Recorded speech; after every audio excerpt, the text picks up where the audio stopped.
minivan et laisse passer les migrants vers l'Allemagne. La gare de Budapest a dû être fermée brièvement alors que plus de 3000 migrants sont déjà arrivés jusqu'en Bavière au cours des dernières 24 heures.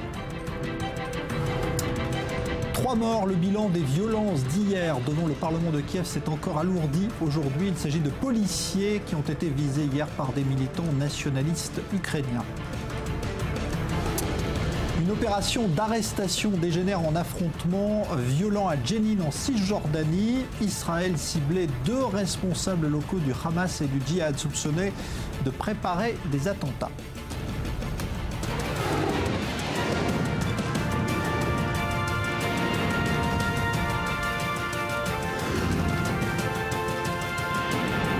Le Grand Direct avec Jean-Charles Banou.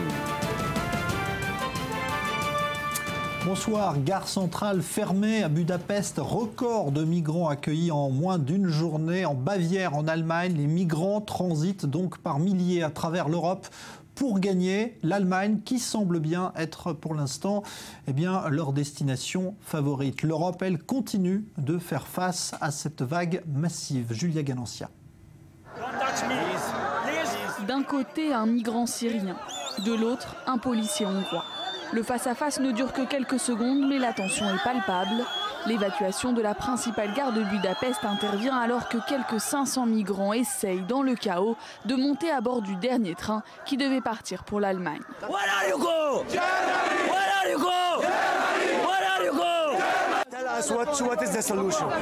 Dites-nous quelle est la solution. Dites-nous quelle est la solution. N'importe qui pourrait se retrouver dans notre situation. N'importe qui pourrait être à notre place. S'il vous plaît, trouvez-nous une solution. Je n'ai plus la force de parler.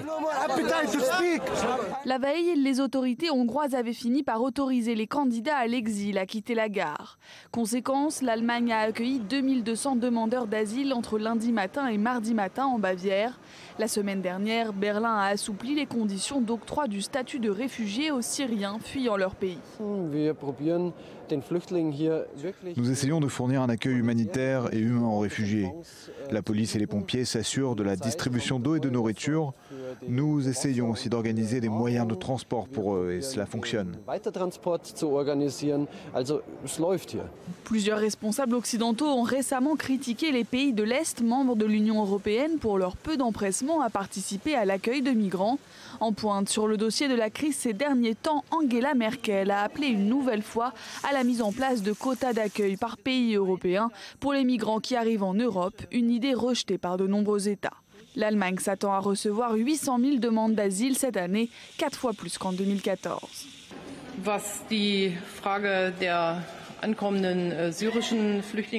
En ce qui concerne l'arrivée de réfugiés syriens, honnêtement, je ne vois pas en quoi l'Allemagne serait responsable. Il a été dit que ceux d'entre eux qui arriveraient en Allemagne auraient plus de chances de recevoir l'asile ou le statut de réfugié de guerre civile.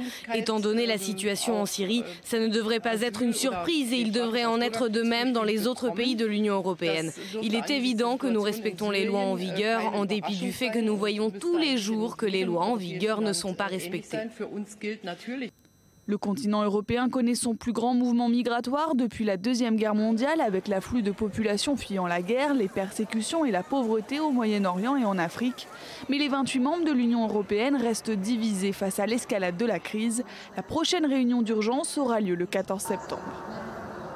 Alors pour essayer de mieux appréhender ce phénomène sans précédent et de grande ampleur, on va prendre un peu de recul et on va accueillir en direct depuis la prestigieuse université de Yale aux États-Unis où vous êtes enseignant. Bonsoir Patrick Veil, spécialiste de l'immigration, historien. Vous avez écrit le livre Le sens de la République, publié chez Grasset, où il est question justement d'intégration, d'immigration. Est-ce que pour vous on est là face à un phénomène historique qui peut bouleverser, on va dire, durablement la démographie de l'Europe? Je ne dirais pas ça, mais on est devant un phénomène historique qui nous ramène à l'avant-Seconde Guerre mondiale. C'est à peu près de la même ampleur, si vous voulez. Vous aviez les réfugiés qui fuyaient juifs qui fuyaient le nazisme, vous aviez les réfugiés espagnols. Il y avait à l'intérieur de l'Europe des masses de personnes, des réfugiés politiques. Vous voyez, Mme Merkel a employé le mot de réfugiés politiques et vous, votre chaîne a employé le mot de migrants. Et je pense que le mot adapté, c'est réfugiés politiques, parce que la solution, ce sont des gens qui n'ont pas cherché à s'en aller de leur pays pour gagner mieux leur vie, ce que peut être un migrant économique. Ce sont des gens qui ont fui parce qu'ils risquaient la mort s'ils restaient chez eux. Ils étaient dans une situation de guerre civile, de guerre meurtrière, et ils ont fui pour vivre. Et donc, la solution, elle est aussi politique. Et c'est pour ça que depuis le mois d'avril, je dis qu'il faut réunir une conférence internationale au niveau du Conseil de sécurité des Nations Unies. Il n'y a pas que l'Europe qui est concernée par ce qui se passe. Il y a d'abord les pays qui ont contribué au désordre dans la région, notamment les États-Unis avec leur intervention en Irak et les alliés des États-Unis, l'Arabie Saoudite, l'Australie. Et puis il y a la Turquie. Vous savez que la Turquie vient de supprimer le droit de travail des 2 millions de réfugiés qu'ils ont, ce qui contribue à les faire venir vers l'Europe. Il y a la Russie qui est impliquée en Syrie. Donc vous voyez le règlement de ce qu'il se passe, la possibilité pour ces gens de rentrer chez eux ne dépend pas seulement de l'Europe. Aujourd'hui, l'Europe réfléchit à la meilleure façon d'intégrer, d'accueillir ce que vous appelez donc des réfugiés et non plus des migrants, en distinguant quand même parfois entre ceux qui ont un caractère de réfugiés politiques vraiment. Est-ce qu'à votre avis, l'Europe a la possibilité aujourd'hui, la capacité d'absorber économiquement ce flot de réfugiés ? Écoutez, c'est là où on voit que les quotas, ça ne marche pas, parce que l'Allemagne est dans une situation économique bien meilleure, nous le savons, nous, bien les Français, que la France, et elle est dans une situation démographique très différente, c'est-à-dire qu'aujourd'hui, il y a plus de personnes, ils ont plus de jeunes, enfin beaucoup moins que la France, ils ont donc moins de gens qui rentrent sur le marché du travail que des personnes qui en sortent. Donc ils ont besoin de main-d'œuvre étrangère, si vous voulez. Donc ils ne sont pas dans la même situation que la France. C'est pour ça qu'on ne peut pas appliquer des règles automatiques à chaque pays européen, parce que nous ne sommes pas dans la même situation. Patrick Veyl, si on regarde ce qui s'est passé historiquement, vous faisiez référence à l'avant-Seconde Guerre mondiale, ces phénomènes ont bouleversé politiquement le continent européen. Est-ce que ça peut être le cas, là aussi? Est-ce qu'il y a un risque, justement, que cela, par exemple, fasse monter les extrêmes dans plusieurs pays, et par exemple la France? Écoutez, pour l'instant, la France, on ne peut pas dire que nous avons eu moins de demandeurs d'asile en 2014, alors que l'Allemagne en a eu plus de 100% de plus, nous en avons eu moins qu'en 2013. Bon, moi je crois que ce que ça montre, c'est surtout que l'Europe ne va pas bien. C'est-à-dire que l'Europe a eu une crise majeure dans la gestion de la Grèce, et 8 jours après, 15 jours après, nous avons un autre problème que nous devons résoudre ensemble et nous n'y arrivons pas. Donc l'Europe, si vous voulez, est un nain politique. Elle n'est pas présente en tant que telle au Conseil de sécurité. Et la France, qui pourrait être là, qui pourrait être en tout cas là politiquement, puisqu'il s'agit de réfugiés politiques et puisqu'il s'agit d'une crise politique, nous avons un siège au Conseil de sécurité, et je me demande ce que M. Hollande et M. Fabius font depuis avril pour que cette affaire soit traitée maintenant au plan international. Est-ce que les Américains veulent être impliqués dans cette affaire, à votre avis, Patrick Veyl? Mais justement parce qu'ils ont une responsabilité, il faut que nous les impliquions, et on ne va pas attendre leur autorisation pour leur demander de s'impliquer. C'est là où je vous dis qu'on est des nains. Il faut qu'on prenne la parole et qu'on dise aux Américains: vous avez pris 1300 Syriens depuis 4 ans, c'est une honte, vous nous donnez des leçons à nous Européens de ce qu'il faudrait faire, mais faites les choses avec nous. Nous avons beaucoup moins contribué que vous à la situation qui prévaut aujourd'hui dans la région. Donc, si vous voulez, c'est là où je suis un peu en colère, en quelque sorte, devant la passivité politique de nos dirigeants. Et donc, vous préconisez donc la saisine du Conseil de sécurité de l'ONU. Merci, Patrick Veyl. Demandé par la France, qui a un siège permanent au Conseil de sécurité. Merci Patrick Veyl. Je rappelle donc le titre de votre ouvrage, Le sens de la République, publié chez Grasset, où il est question justement d'intégration, d'immigration. Vous étiez en direct de l'université de Yale aux États-Unis, où vous êtes enseignant. Voilà donc pour ce dossier des migrants, donc une affaire qui pourrait très vite déborder largement le cadre européen.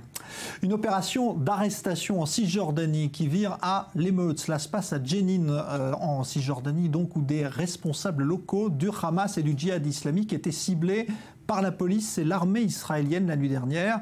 Quelques blessés, mais plusieurs heures d'affrontements plutôt violents. Reportage sur place de notre envoyé spécial Joseph Emmanuel avec Nassib Safadi. La ville de Jenin a toujours connu une histoire mouvementée dans le conflit israélo-palestinien. Elle a de nouveau été le théâtre de violences la nuit dernière quand un convoi d'une quarantaine de véhicules sécuritaires israéliens pénètre dans le camp de réfugiés. Une zone immédiatement attenante à cette grande ville de Cisjordanie, un quartier réputé pour abriter de nombreux chefs islamistes.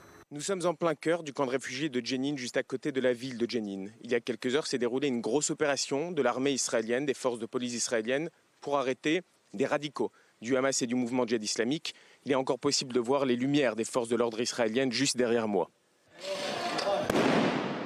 Les opérations que mène l'armée israélienne pour arrêter des chefs radicaux se multiplient ces dernières semaines. Mais celle de cette nuit est différente des précédentes, essentiellement à cause de la résistance farouche qu'ont rencontré les soldats de Tsahal, une opération d'arrestation d'un homme décrit comme un haut responsable du Hamas. À 10h du soir, nous avons appris que l'armée était dans le quartier. Depuis mon balcon, j'ai été choqué.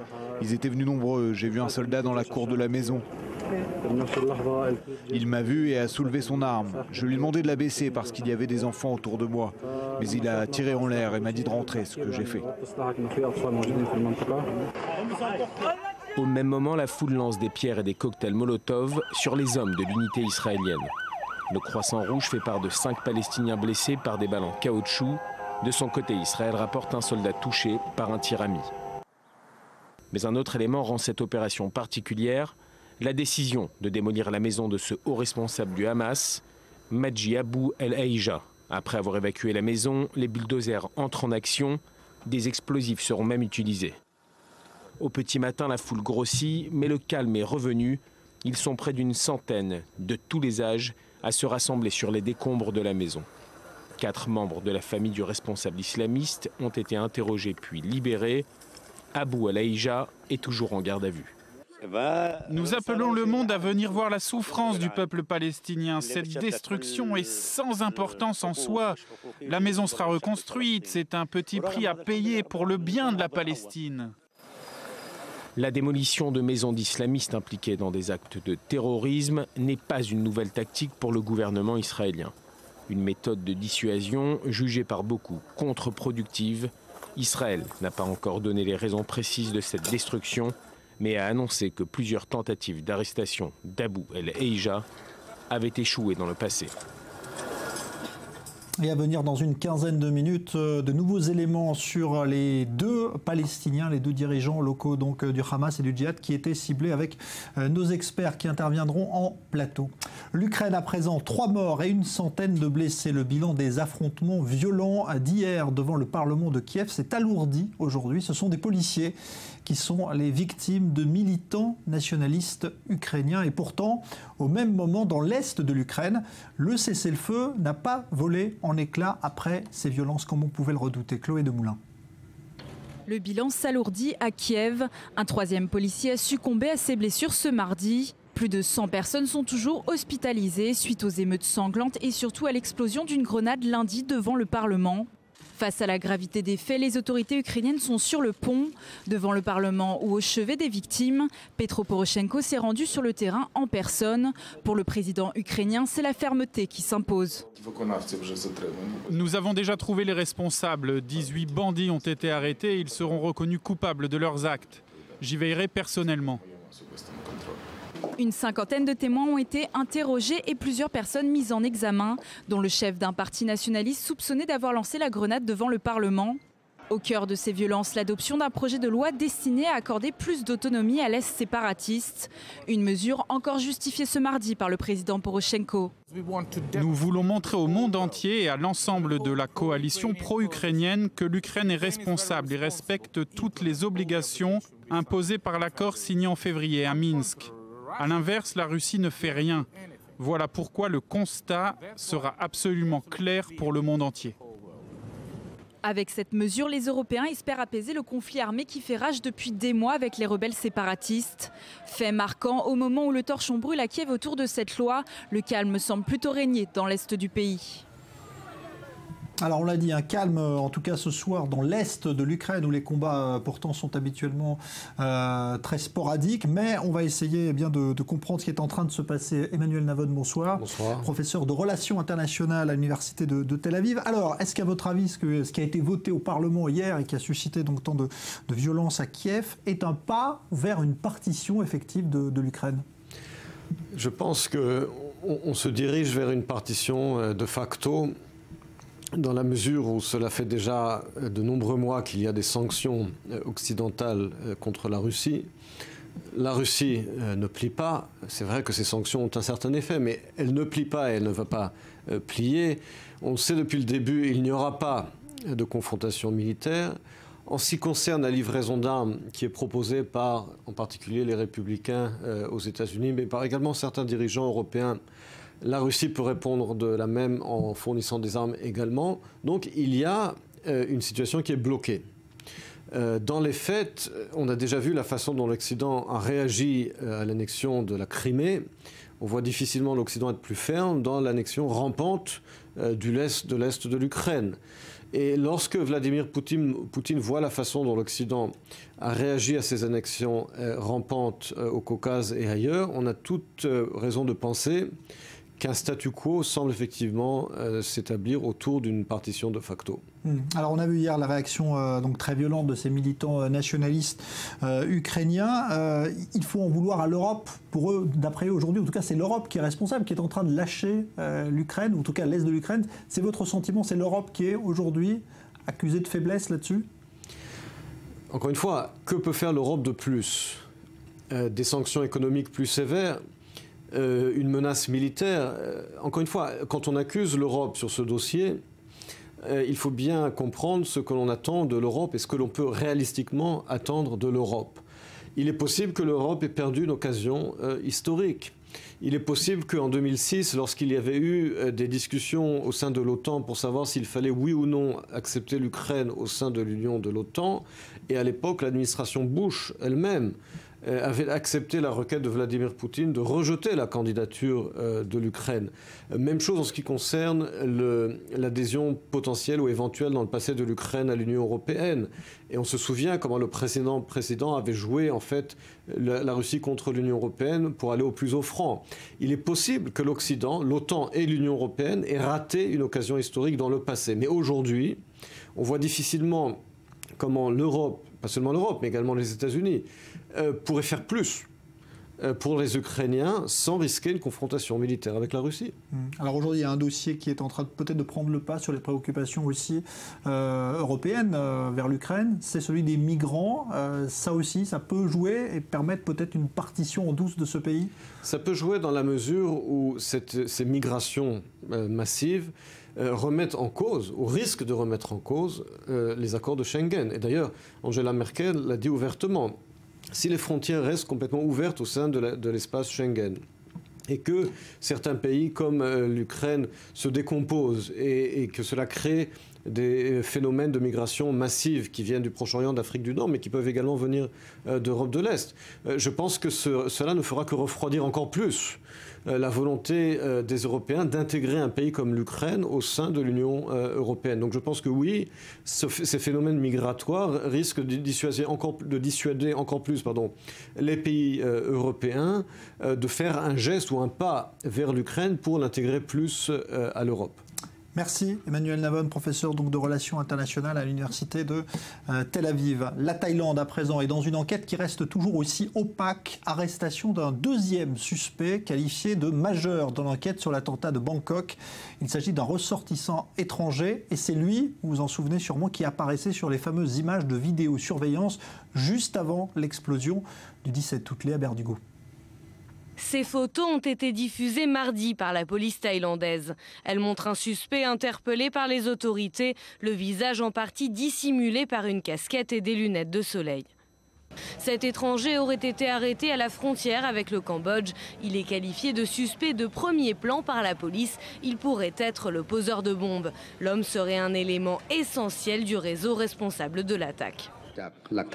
D'après l'enquête, nous pouvons confirmer que cet homme appartient au même réseau que les précédents suspects impliqués dans les 2 explosions à Bangkok. Nous en sommes à peu près certains. Un témoin qui a vu son visage avant et après l'explosion va l'identifier. Nous avons également des preuves scientifiques pour l'identifier. La police avait publié un portrait robot du poseur de bombes présumé. Réalisé à partir d'images de vidéosurveillance, il ne permet pas d'identification précise. Le suspect en t-shirt jaune portant également de grosses lunettes à monture noire. Lundi, les autorités militaires avaient déjà annoncé rechercher 2 nouveaux suspects, un étranger et une Thaïlandaise. La femme, âgée de 26 ans, s'est dite étrangère à cette affaire. Samedi, un premier suspect a été interpellé à Bangkok. Il voyageait avec un passeport turc qui n'a pas été identifié. Le porte-parole de la junte militaire avait précisé que l'interrogatoire avait été très bénéfique. Il était en possession de dizaines de faux passeports. Le 17 août dernier, un attentat avait visé un sanctuaire hindouiste très fréquenté par les touristes chinois. Bilan, 20 morts et plus de 120 blessés. Plus de 2 semaines après, l'attentat n'a toujours pas été revendiqué. L'actualité économique du jour, dominée d'abord par une nouvelle baisse inquiétante des marchés asiatiques, et puis le Canada qui enregistre une récession au premier semestre de l'année pour la première fois depuis plusieurs années. C'est essentiellement dû au pétrole. Et puis on va parler également d'autres informations qui concernent l'industrie. Cette fois, bonsoir Lionel Friedfeld. Avec tout d'abord ce rapprochement étonnant entre Google et un géant de l'industrie pharmaceutique, Sanofi. Effectivement, Google, en fait, c'est le service Life Science, sciences de la vie, qui a signé un accord avec Sanofi.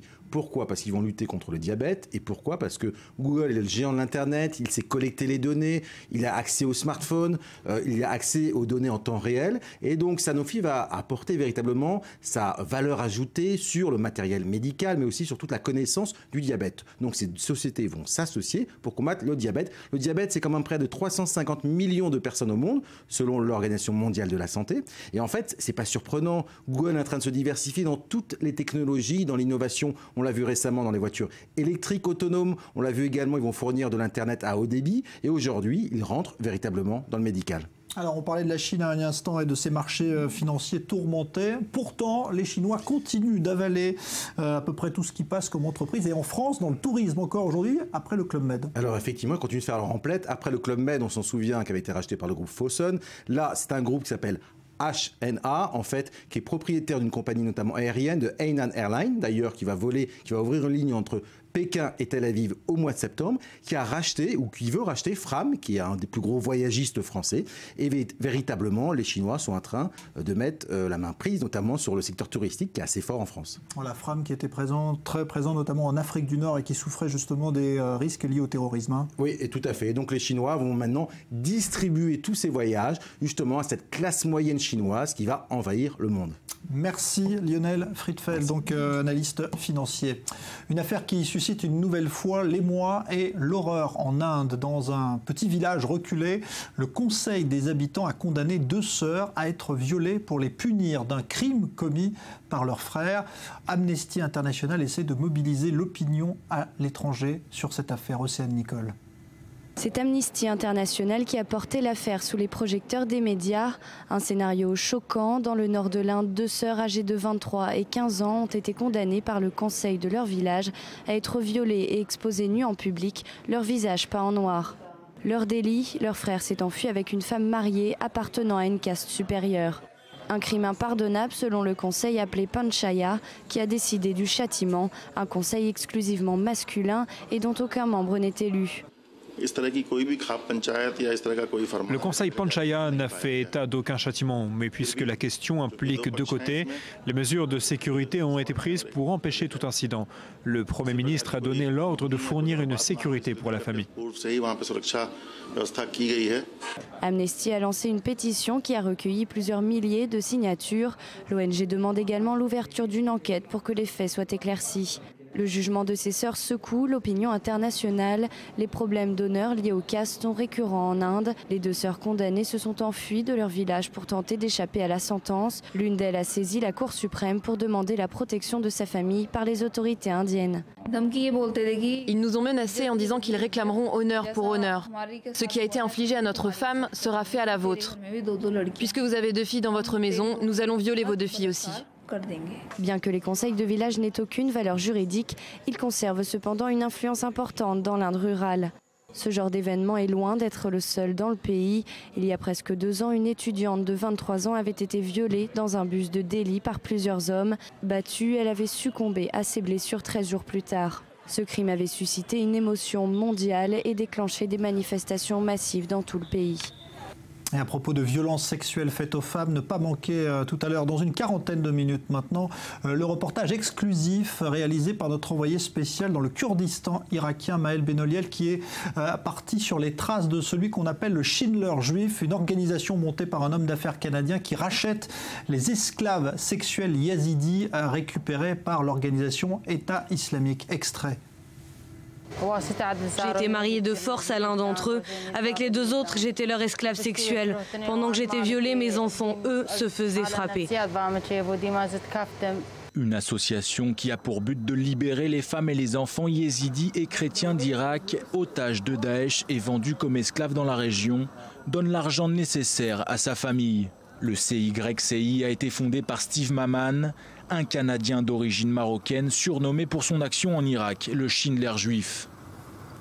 Voilà, nous serons en direct avec Steve Maman tout à l'heure et vous verrez ce reportage complet, exclusif, donc réalisé par Maël Benoliel. Au Liban, les manifestants de la crise dite des ordures ont investi tout à l'heure le ministère de l'Environnement à Beyrouth pour réclamer la démission du ministre concerné.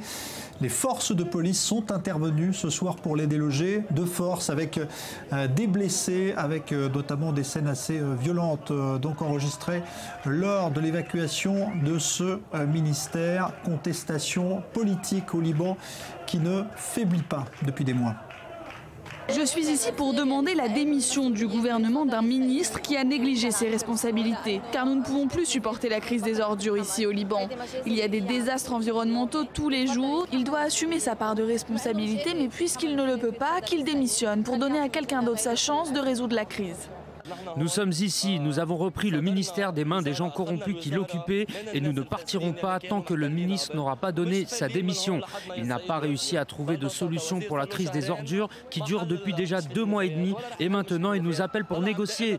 Il ne fera ni magie ni miracle. En tant que ministre de l'Environnement, cet homme n'a pas réussi à résoudre la crise des ordures. Il est temps qu'il assume ses responsabilités et démissionne. Dans n'importe quel autre pays au monde, le ministre aurait déjà démissionné. Une pause et dans un instant, retour sur les événements de Jenin en Cisjordanie. Qui étaient les 2 terroristes ciblés par l'armée israélienne? On en parle dans un instant avec nos experts. À tout de suite.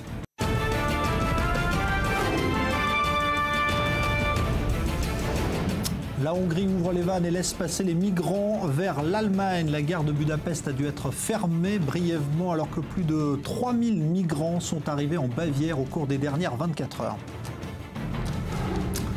3 morts, le bilan des violences d'hier devant le Parlement de Kiev s'est alourdi aujourd'hui. Il s'agit de policiers qui ont été visés par des militants nationalistes ukrainiens. Une opération d'arrestation qui dégénère en affrontement violent à Jenin en Cisjordanie la nuit dernière. Israël ciblait 2 responsables locaux du Hamas et du djihad. On en parle tout de suite.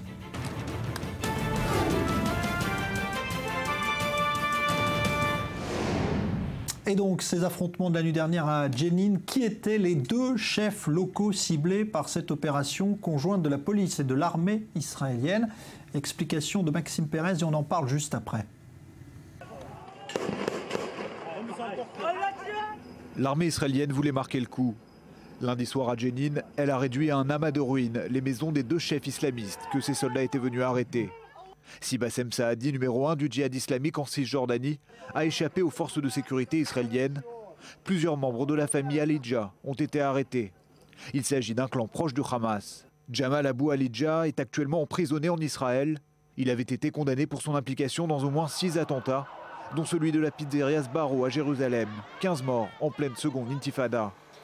Son fils, Hamza Abou Alidja, a lui été tué par les troupes de Tsahal à Jenin l'an dernier. Il était soupçonné de préparer une attaque sur le territoire israélien. La ville de Jenin est aujourd'hui considérée comme un bastion du Hamas et du djihad islamique en Cisjordanie. En plus d'infrastructures terroristes, cette localité palestinienne abriterait des armes et des munitions en grand nombre. Comme si Jenin se préparait à une insurrection. L'armée israélienne y opère sporadiquement dans le cadre d'arrestations préventives visant à démanteler des cellules dormantes ou actives. De véritables opérations de guérilla urbaine dans une zone qui englobe plusieurs camps de réfugiés. Le piège est permanent, les accrochages armés, presque une normalité. En avril 2002, au plus fort de l'opération Rempart en Cisjordanie, la bataille de Jenin avait particulièrement été meurtrière pour l'armée israélienne. La ville avait alors été baptisée la pépinière des kamikazes.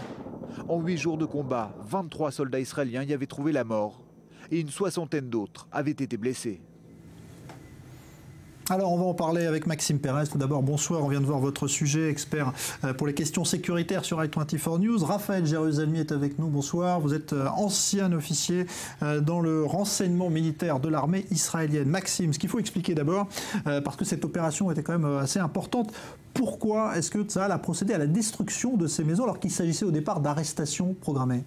Parce que c'est un message fort qu'a voulu envoyer l'armée israélienne à l'adresse du djihad islamique et du Hamas qui tente de se reconstituer en Cisjordanie, peut-être même de provoquer un coup de force contre l'autorité palestinienne qui est en baisse de régime. On parle depuis quelques semaines d'un nombre assez important de policiers palestiniens, soit parce qu'ils n'ont pas reçu leur salaire, soit parce qu'ils sont tentés par une révolte qui serait impliquée dans des activités terroristes, dans de la contrebande d'armes. Toujours est-il que l'armée israélienne est effectivement intervenue très massivement hier soir et que ces maisons ont été détruites aussi parce qu'elles abritaient, et cela on devrait avoir plus de détails dans les prochaines heures, si ce n'est dans les prochains jours, d'importantes quantités d'armes, de munitions et peut-être même de laboratoires de fabrication d'explosifs, à peu près les arsenaux qu'on retrouvait au moment de la seconde intifada, le signe quand même que quelque chose se passe sur le terrain et notamment dans cette ville de Jenin. Raphaël Jérusalemi, votre analyse sur ce qui s'est passé hier, vous avez l'impression que c'était une grosse opération préventive justement menée par Tsahal ? Oui, préventive est le mot, puisqu'il y a une restructuration, une organisation du Hamas, des Tanzim, des Al-Aqsa, des brigades, et tout ça en prévision de conflits futurs, de tensions futures. Nous avons 2 points là qui sont importants. C'est d'abord la coopération de l'autonomie palestinienne. Il est évident que cette entrée en masse de Tsahal, de policiers, de la Shabak est coordonnée avec l'autonomie palestinienne, qui n'est pas du tout contente de cette restructuration du Hamas. Et puis aussi le modus operandi qui est très dramatique. Peut-être un petit peu trop, c'est-à-dire c'est clair que c'est un message, c'est clair que ça doit être vu et ressenti comme un message. Il y avait d'autres façons d'opérer. Par rapport à ces 2 gentils personnages, on peut les éliminer d'une façon beaucoup plus discrète et même les arrêter d'une façon plus discrète. Par rapport aux entrepôts d'armes, ils peuvent être détruits par voie de l'air. Il y avait donc là une volonté claire et nette de l'armée israélienne de manifester sa présence, ses capacités, pour assurer peut-être d'un certain côté l'autonomie palestinienne et évidemment faire passer, donc, comme on dit, un message. Ces 2 personnages dont vous avez parlé dans le sujet, Maxime, ne sont pas des inconnus, évidemment, et ils ont un rôle important, justement, en Cisjordanie ? Oui, c'est assez propre, en fait, à la configuration de villes comme Jenin, Hébron, qui sont, à proprement parler, des fiefs du Hamas, où ce sont des clans de familles, de grandes familles palestiniennes, de familles plutôt musulmanes pratiquantes, adeptes à l'idéologie des frères musulmans, qui sont installés depuis évidemment des décennies, qui depuis toujours, et notamment depuis la période de l'Intifada, ont bâti un véritable empire, se sont entourés d'hommes armés. D'ailleurs, ce sont eux, hier soir, qui ont opposé une résistance à l'armée israélienne et qui sont les relais du Hamas, du djihad islamique et même, pourquoi pas, parfois d'émissaires de l'Iran. Il faut savoir que une source sécuritaire nous indiquait tout à l'heure que ces mêmes familles palestiniennes, ces mêmes clans qui ont été visés hier soir, auraient reçu plusieurs millions de dollars directement du Hamas dans la bande de Gaza, ce qui est le signe d'une volonté de la part du Hamas et des autres factions palestiniennes à Gaza d'enflammer la situation en Cisjordanie, même si pour l'instant leur politique est de rester, d'adopter une position de neutralité à Gaza. Alors c'est vrai qu'on ne peut pas évidemment éloigner tout ce qui est en train de se passer là, à Jenin ou ailleurs en Cisjordanie, de ce qui se passe à Ramallah, où on voit bien qu'il y a un affaiblissement de Mahmoud Abbas. Aujourd'hui, Raphaël Jérusalemi, il va démissionner de l'OLP mais rester à la tête de l'autorité palestinienne. Tout ça, évidemment, ne fait pas le jeu d'Israël indirectement. Non, tout ça fait le jeu effectivement du Hamas et des extrémistes. Il y a un vague espoir de combler un vide après le départ d'Abou Mazen.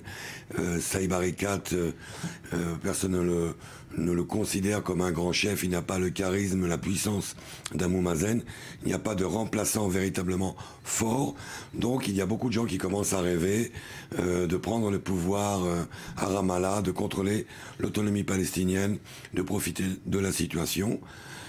C'est donc une des raisons pour laquelle nous devions soutenir l'autonomie palestinienne. Je pense que quand même, je veux juste préciser, nous sommes le 1er septembre, rentrée des classes. Il y avait aussi un message là à faire passer, parce qu'il y avait, n'oublions pas que cette année seulement, 150 cellules du Hamas ont été démantelées par Israël en Cisjordanie. Et il y avait des préparatifs d'attentats pour la rentrée des classes. Et une autre preuve que ça a été quand même quelque chose de dramatique, de spectaculaire, c'est que les deux personnes dont nous parlons sont très protégées. Si vous rentrez avec des forces dans Jenin, ça vous prend quand même quelques minutes pour arriver. Or, sur les toits de Jenin, à tous les carrefours de Jenin, vous avez des vigiles qui donnent le signal dès qu'ils voient quelque chose de louche. Donc, il est assez probable qu'au moins les deux ou l'un d'eux a pu s'échapper bien avant que Tzahal entre, et donc que Tzahal n'était pas obnubilé par le fait de l'attraper.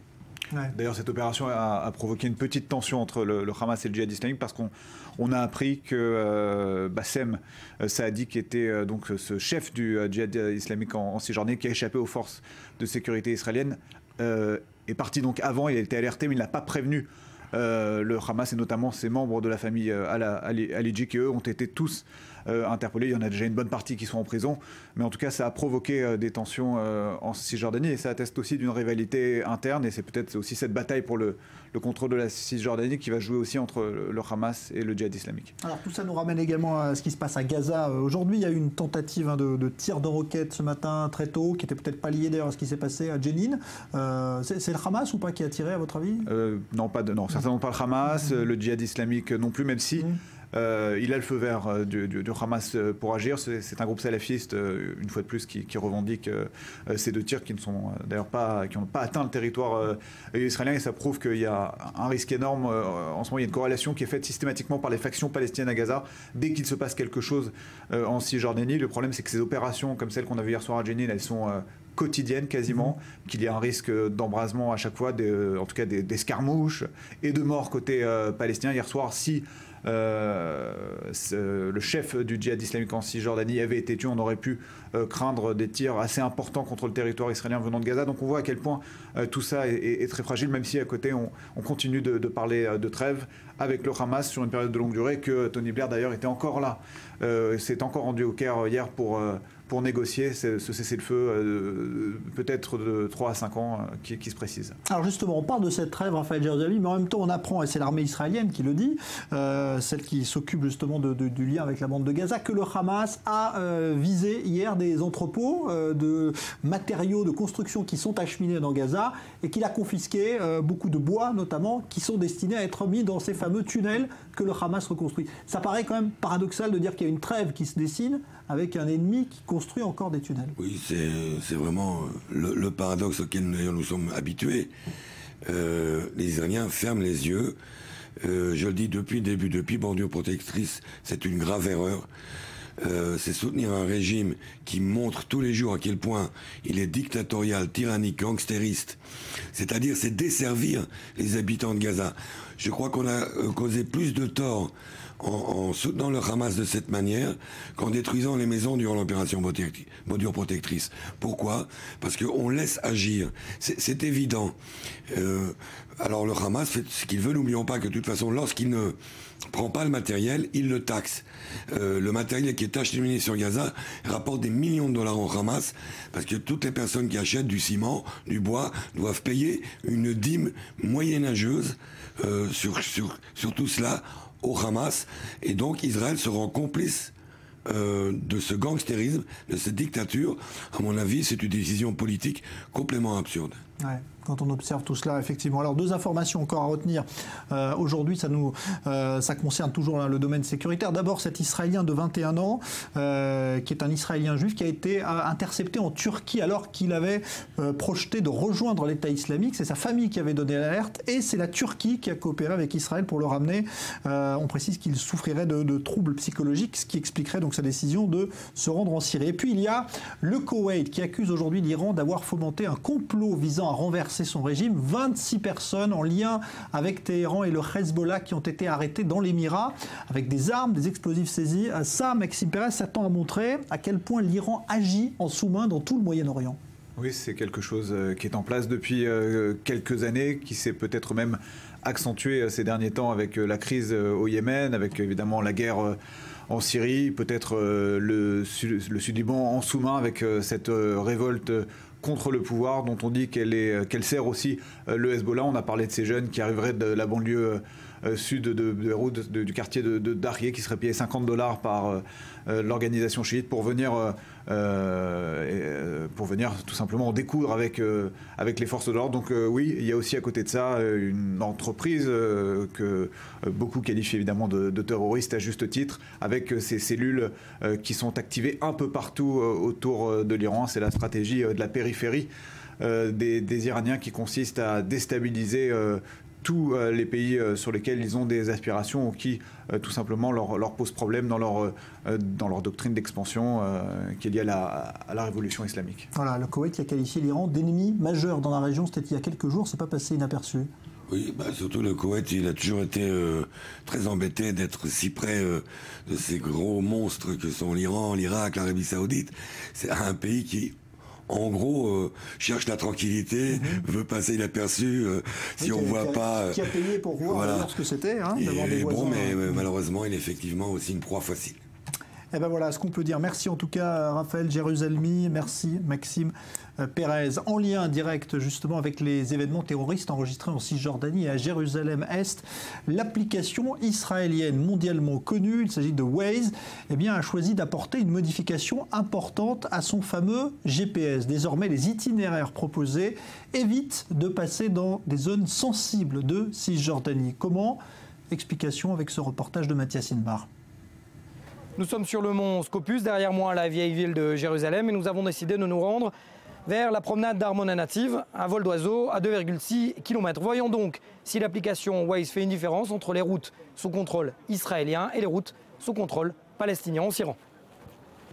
Une fois dans la voiture, il suffit de cocher la case adéquate pour ne rouler que sur les routes israéliennes selon l'application. Et là, nous devrions logiquement rouler pendant 27 minutes. Aux alentours de midi, au mois d'août, à Jérusalem, le trafic est censé être dense. La preuve en image. Tournez à gauche. Entre les multiples feux rouges interminables, les embouteillages, d'autant que nous empruntons la route numéro 1, l'artère centrale qui relie le sud au nord de la capitale, difficile de se déplacer rapidement. Que ne faut-il pas faire pour respecter les consignes de navigation de Waze pour rejoindre l'autre flanc de colline qui surplombe et entoure Jérusalem? Une fois arrivé sur place, il faut alors se remotiver pour traverser à nouveau la ville et afin de rejoindre le fameux mont Scopus. C'est parti. On décoche alors la case « Éviter les territoires sous contrôle palestinien ». On soumet la même destination, soit la promenade Armona Native. Et là, surprise, le temps s'est miraculeusement réduit, 18 minutes contre 26 au préalable. Engagé dans la descente vers le quartier de Silouan, on est alors au cœur de Jérusalem-Est, théâtre ces derniers mois de violents affrontements entre jeunes musulmans et forces de sécurité israéliennes. On refait le test pour savoir si Waze nous permettrait de faire marche arrière. Le test est sans appel, pas de chemin israélien. Un état de fait que conteste Nir Barkat, le maire de Jérusalem, via ce communiqué. La définition par Waze de certaines zones à Jérusalem comme faisant partie de l'autorité palestinienne n'a aucun fondement et n'est pas recevable. Je demande à la direction de Waze de ne pas transformer une application technologique en un outil politique. Son conseiller municipal, Aryeh King, va plus loin. Tant qu'ils ne règlent pas ce problème, je pense qu'il n'y a aucune raison d'utiliser l'application. Le jour où ils écouteront ce que le maire de Jérusalem et la police leur dit, alors nous pourrons de nouveau l'utiliser. En attendant, force est de constater que la direction de l'application n'est pas revenue sur la division de facto de Jérusalem. Officiellement, ce changement est dû à des raisons de sécurité, mais difficile de confirmer, Waze n'a pas souhaité nous répondre. D'autant qu'il est presque impossible de savoir à quel moment nous avons traversé cette frontière technologique pour se retrouver dans les rues de Ras Al Hamoud, Silwan et Jabal Moukaber. Nous sommes donc arrivés sur cette promenade d'Armon à Nativ. 10 minutes séparent les routes sous contrôle israélien des routes sous contrôle palestinien selon Waze. De quoi être désemparé ou en l'occurrence être dérouté. Rentrée des classes en France aujourd'hui perturbée par les orages violents dans le sud-ouest notamment, mais rentrée plutôt paisible sur le plan social puisque le gouvernement avait promis de ne laisser aucun poste vacant durant cette rentrée 2015. État des lieux, Julia Ganancien. Fini les vacances, il faut bien reprendre le chemin de l'école pour 12 millions d'élèves. C'est un peu l'angoisse pour les petits comme chez les plus grands et même parfois chez les parents. Il y a des parents, oui, qu'il faut un peu pousser vers la sortie, qu'il faut beaucoup rassurer. Et puis il y a des enfants, voilà, faut prendre son temps, il faut de la patience, parce que ça ne se règle pas en une journée, c'est la semaine des fois. Cette année, quelques nouveautés attendent élèves et enseignants, mais pas de révolution. Du CP à la terminale, les élèves vont découvrir les nouveaux programmes d'enseignement moral et civique. 1 heure par semaine en école élémentaire et 1 heure tous les 15 jours dans le secondaire. Objectif, faire la part belle au débat et à l'argumentation. Je pensais que c'était quelque chose qui manquait au niveau de l'école. Et le fait qu'on mette l'accent sur ce sujet, avec ce qui se passe aujourd'hui, je pense que c'est une très bonne initiative. En matière de rythme scolaire, la situation s'est apaisée dans de nombreuses villes. Mais 18% des communes n'ont toujours pas signé de projet éducatif territorial, condition sine qua non pour avoir droit au fonds de l'État pour financer les activités périscolaires. À Lyon, tout est fin prêt. Nous sommes dans la 2e année des rythmes scolaires. L'an dernier, on était un peu quand même dans l'improvisation. Cette année, on a eu 1 année pour rôder ce que nous proposions aux élèves et j'espère que ce sera de qualité. Les établissements français accueillent cette année plus d'élèves qu'en 2014, 2 200 000 lycéens, soit 40 000 de plus, et 6 800 000 écoliers. Seul le collège voit ses effectifs reculer d'environ 27 000 à 3 300 000. Et en Israël également, rentrée des classes aujourd'hui sur fond de contestation sociale, là aussi pour la baisse des budgets. Le Premier ministre Benjamin Netanyahou lui avait choisi des villes du sud, Ashdod et Ashkelon en l'occurrence, pour rencontrer de jeunes enfants. Ashkelon d'ailleurs où une alerte au tir de roquettes depuis Gaza avait retenti très tôt ce matin. Mais le projectile, on vous l'a dit tout à l'heure, eh bien, est resté à l'intérieur de la bande de Gaza. Et vous voyez également le président de l'État d'Israël, Reuven Rivlin, qui avait choisi lui une école dans le secteur de Jérusalem. C'est en Israël également que cela se passe, une exposition du musée d'art islamique consacrée aux vêtements traditionnels des femmes arabes dans la région. Reportage Ayman Siksik, Maxime Pérez. Au musée d'art islamique de Jérusalem, une nouvelle exposition invite le public israélien à revisiter le passé. Un pèlerinage assez différent de ce à quoi on pouvait s'attendre. Ce mois-ci, 5000 Israéliens ont visité l'exposition. J'ai été très touché. Tiraz, la broderie locale, est une exposition unique au monde de costumes traditionnels palestiniens datant d'avant la création de l'État d'Israël. À travers les vêtements méticuleusement préservés, ce sont les caractéristiques de la vie arabe en Palestine mandataire qui émergent. Mais conformément à l'intitulé de l'exposition, ce sont les femmes palestiniennes qui sont à l'honneur. Certains éléments sont présentés ici pour la toute première fois, comme cette robe de mariée brodée en provenance de Ramallah. Comme chacun des vêtements présentés ici, elle a été faite à la main. La plupart des objets que vous pouvez apercevoir ici sont des robes faites spécialement pour des fêtes et plus particulièrement pour des mariages. Des robes qui ont été portées par des femmes musulmanes et chrétiennes d'un peu partout dans la région. Pour moi, personnellement, en tant que juif travaillant au musée d'art islamique, je trouve qu'il est très intéressant de pouvoir admirer ces chefs-d'œuvre qui ne correspondent pas aux œuvres plus typiquement exposées de l'art islamique. En effet, il ne s'agit pas là de la seule surprise sur les femmes palestiniennes que l'exposition réserve. Tout le monde pense que les femmes palestiniennes sont primitives, inactives. À travers cette exposition, les gens découvrent que les femmes palestiniennes sont au contraire très actives et très productives, qu'elles sont des artistes. Traditionnellement, la broderie était enseignée de mère en fille et ces robes étaient ensuite fabriquées par les filles, de jeunes filles, pendant les 5 à 6 ans précédant leur mariage. Souvenez-vous que les jeunes filles de l'époque se mariaient vers l'âge de 15-16 ans et que donc ces robes étaient fabriquées par des petites filles de 12 ans. Les objets présentés dans cette exposition appartiennent à un collectionneur privé, Manuel Kledman, qui a déjà permis à certaines de ses œuvres d'être exposées auparavant en Israël.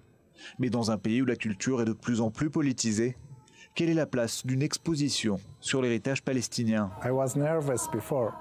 Au départ, j'étais anxieux de voir comment une telle exposition pouvait être accueillie par le public israélien ou par le public juif. Moi, je suis un arabe palestinien originaire de Galilée. Nous tous ceux qui sont dans le métier de l'art en Israël, nous sommes soucieux des politiques qui pourraient nous empêcher de faire de l'art et de le présenter au public. Mais pour chaque mission périlleuse, l'aide divine est toujours la bienvenue. La tiare que vous pouvez apercevoir ici était portée par les mariés pendant la cérémonie du mariage et était utilisée comme épouvantail. Le but était de repousser d'éventuels démons pouvant mettre en danger la mariée. À jamais festifs, ces habits matrimoniaux font perdurer la mémoire palestinienne, comme un rappel d'une époque où les fêtes et les femmes avaient un rôle plus important dans la société palestinienne.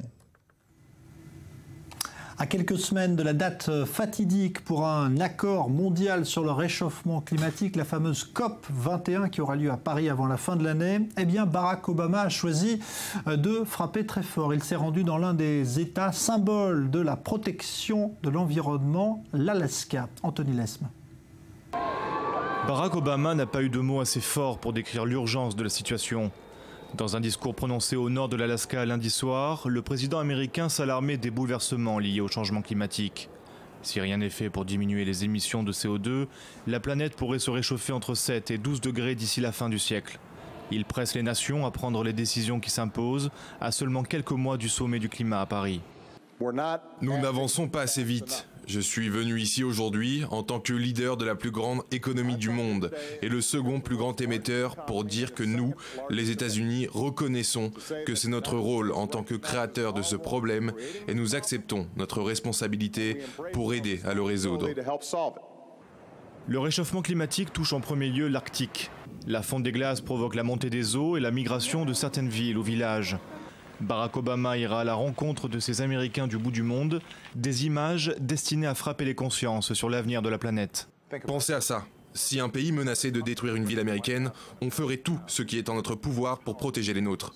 Le changement climatique pose les mêmes menaces, tout de suite, dans l'immédiat.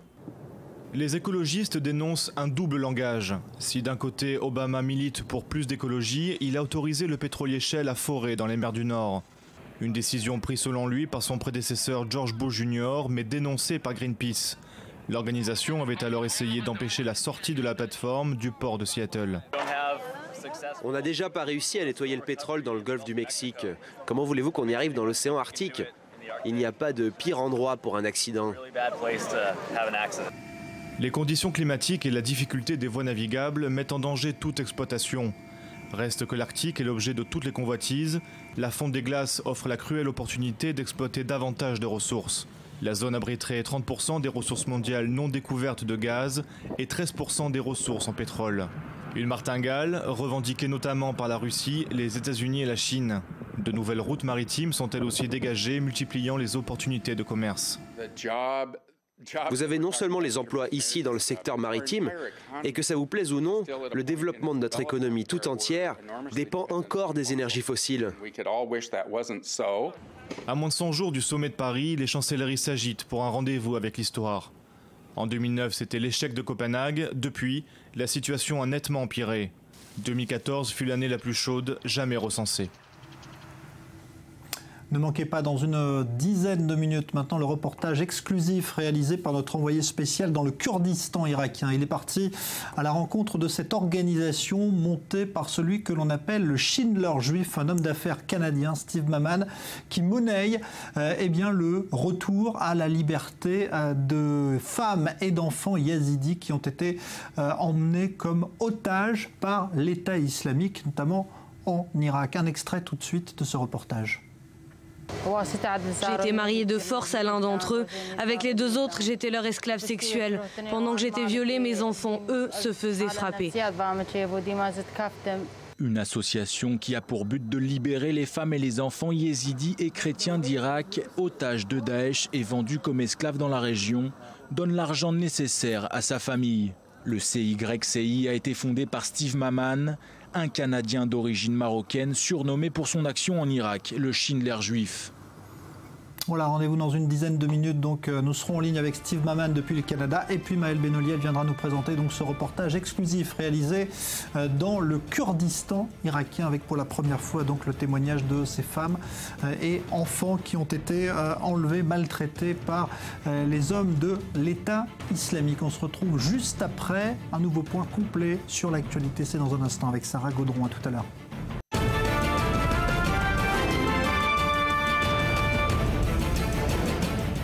Retour du Grand Direct, on l'a surnommé le Schindler juif, un homme d'affaires canadien, Steve Maman, qui réussit à racheter à l'État islamique et ses complices des esclaves yazidis, femmes et enfants, enlevés par l'organisation djihadiste. Il a même réussi à monter un réseau spécialement dédié à ces opérations de libération sur place au Kurdistan irakien. C'est là que s'est rendu notre envoyé spécial Maëlle Benoliel. C'est un reportage exclusif i24 News, on en parle juste après. Ce sont les chefs yézidis des villages de la région du Sinjar, au nord-ouest du Kurdistan irakien. Ils sont tous là, ou presque. Car il y a un an, quasiment jour pour jour, les djihadistes de Daesh passaient à l'offensive ici même. Le groupe État islamique prenait aux forces kurdes cette région montagneuse, berceau historique du peuple yézidi. C'était le 3 août 2014 quand Daesh a commencé à nous attaquer. Je ne voulais pas y croire. Mais pour moi, il n'a jamais été question de m'enfuir. Je resterai, quitte à mourir, mais je me tiendrai à côté de mon peuple et je combattrai. Cette bataille perdue déclenchera l'intervention de la communauté internationale et les frappes aériennes de la coalition contre les positions du groupe terroriste. Mais le mal est déjà fait, des centaines de yézidis sont massacrés pendant les combats. Plus de 7000 autres deviennent prisonniers des djihadistes de l'EI. Les hommes sont convertis de force à l'islam ou exécutés. Les femmes réduites à l'esclavage sexuel. Cette jeune maman de 2 enfants en bas âge est l'une d'entre elles. Pendant près d'1 an, elle subit les sévices des djihadistes de l'État islamique. Nous la rencontrons dans le camp de réfugiés de Kabarto, à quelques kilomètres de la ville de Mossoul, dans le nord de l'Irak. La jeune femme de 23 ans nous confie son calvaire.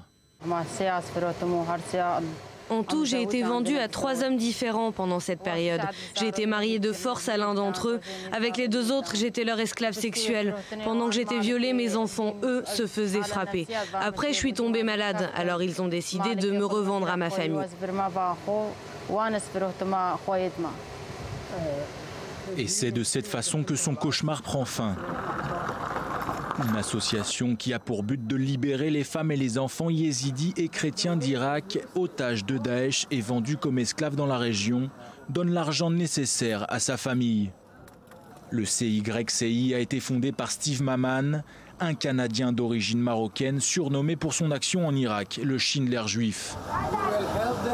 Sfian fait partie avec d'autres de l'équipe du CYCI qui l'a rejoint il y a quelques semaines. Ce yézidi kurde était présent lors de la libération de la jeune femme et de ses 2 enfants. On ne donne aucun argent tant qu'on n'a pas parlé avec la famille. Après, on se rend avec elle pour la libération, des fois à la frontière turque, des fois à la frontière syrienne, des fois près de Mossoul. Cela fait partie des conditions du CYCI. On doit être en présence de la famille afin d'être sûr que quelqu'un a été kidnappé.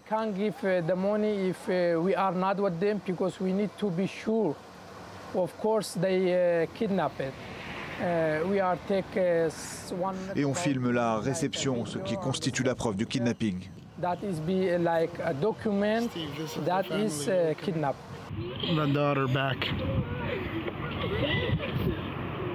130 personnes ont jusqu'ici été libérées grâce aux efforts de cette association bienveillante.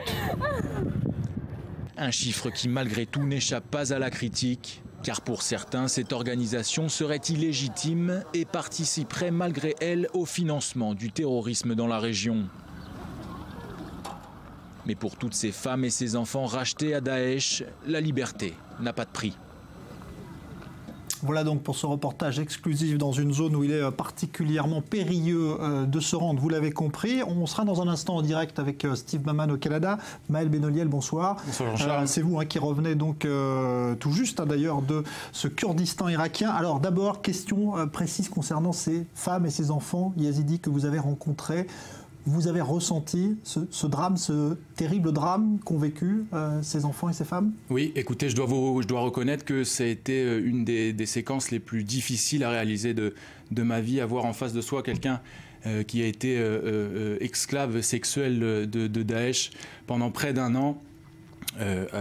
Et qui nous raconte toutes ces terribles choses. C'est très difficile de l'entendre, de l'imaginer et évidemment de le filmer. On a affaire à des jeunes femmes, des femmes et des enfants qui sont brisés par leur expérience dans ce coin, je dirais abandonné un petit peu du monde et par la communauté internationale. Oui. Alors vous avez été évidemment dans cette zone qui est une zone de combat, de conflit. Est-ce qu'on sent la présence de Daesh, de l'État islamique dans ce Kurdistan irakien également? Oui, alors écoutez, moi j'ai fait Tel Aviv, Amman, Erbil, donc qui va être la capitale du Kurdistan irakien. Et de Erbil, on s'est rendu donc du côté de Duhok, au nord-ouest du Kurdistan irakien. Et de là-bas, nous sommes partis, nous avons accompagné, on ne peut pas tout raconter en 3 minutes, il y aura un plus long reportage sur mon séjour passé là-bas, mais ce que je peux vous dire, c'est que oui, quand on s'est rendu dans les régions, quand on sort de la ville de Duhok et qu'on s'approche forcément de la frontière, de la ligne de front de cette guerre contre Daesh, eh ben, on n'est pas rassuré et effectivement chaque voiture que l'on va croiser est susceptible d'être une de Daesh, de l'État islamique, avec des combattants à l'intérieur. Et effectivement, on a une expérience qui s'est bien terminée à la fin, mais notre chauffeur, qui était aussi un combattant peshmerga d'une unité d'élite, a dû charger son kalachnikov en pensant qu'effectivement on allait croiser des hommes de Daesh. Donc là, la mort évidemment qui peut être au rendez-vous à chaque détour d'une route.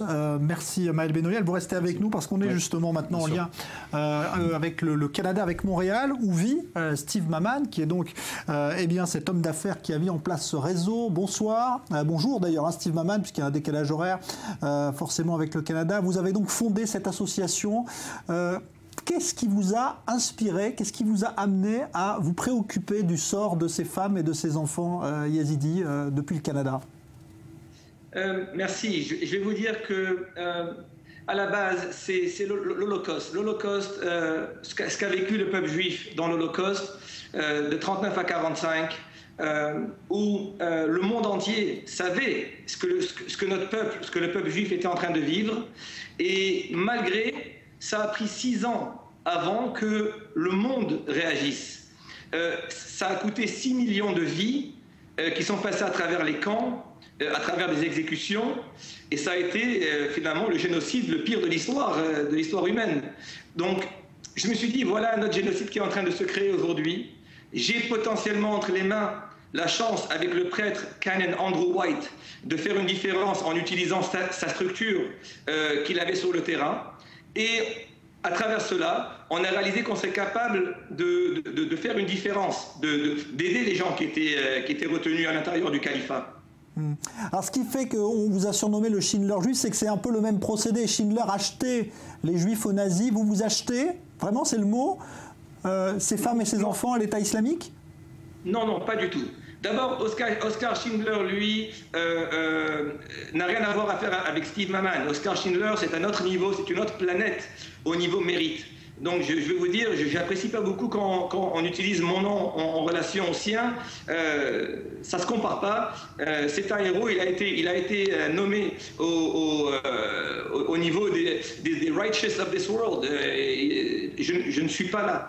Et en ce qui concerne la question du rachat, pas du tout. On n'a aucune transaction qui se fait avec Daesh. On n'a aucune communication avec Daesh, aucun paiement envers Daesh. Ni par intermédiaire. Nous avons notre équipe sur le terrain, l'équipe CYCI, qui est regroupée de gens de très bon calibre, des ex-employés de l'ambassade américaine, des ex-employés du gouvernement irakien, etc.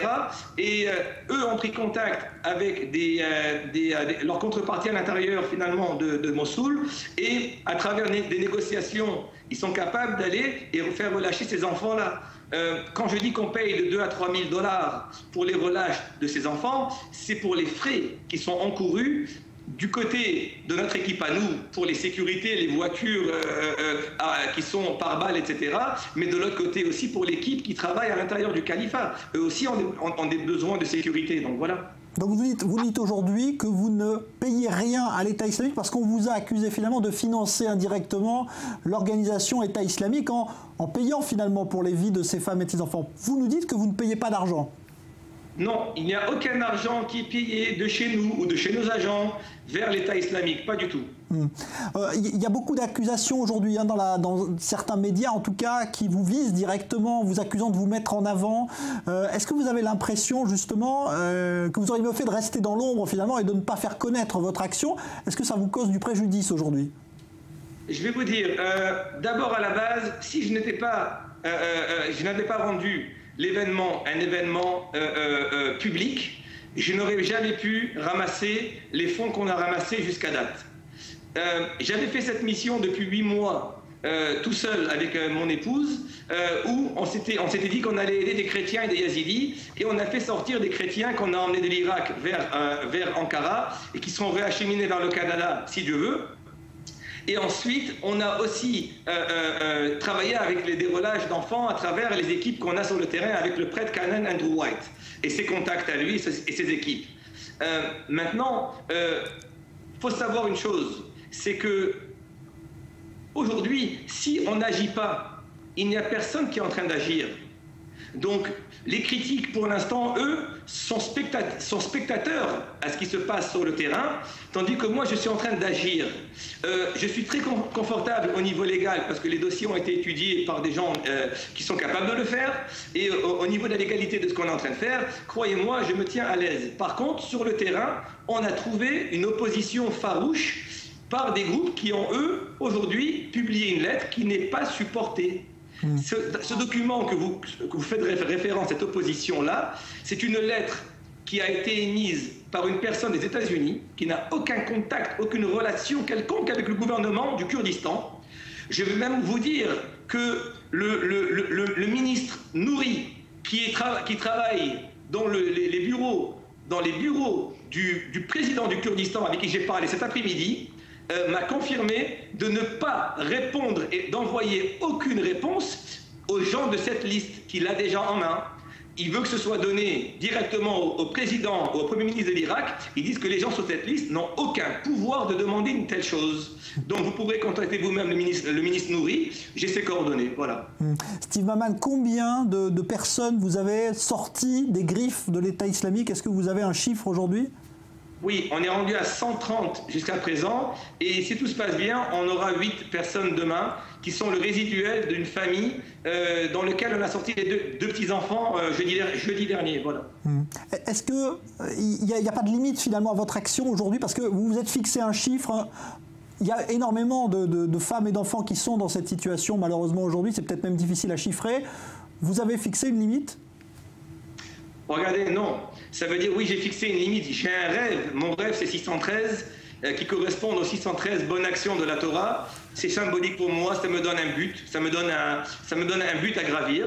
Mais bon, c'est évident que je ne pourrai faire uniquement que par rapport à ce que je vais pouvoir ramasser comme fonds à travers le monde entier, pour les gens qui croient à cette cause, c'est tout. Merci Steve Maman, merci beaucoup d'avoir témoigné en direct depuis le Canada, donc à propos de cette action qu'on a vue donc dans ce reportage et dont vous êtes l'initiateur grâce à votre association. Merci à vous d'avoir été en direct depuis Montréal. Maël Benoliel, ce qu'a dit donc Steve Maman, vous l'avez constaté vous sur le terrain. Oui, pas de contact avec l'État islamique. Non, pas du tout. Steve l'a très bien expliqué. J'ai moi-même donc rencontré des membres de son équipe pendant mon séjour, et c'est vrai qu'on a affaire à des hommes sérieux, de confiance, qui savent ce qu'ils font et ce qu'ils disent. Et moi, mes impressions du petit reporter, du petit journaliste que je suis, s'avèrent être, je pense, aller en tout cas dans le sens de ce qu'affirme Steve.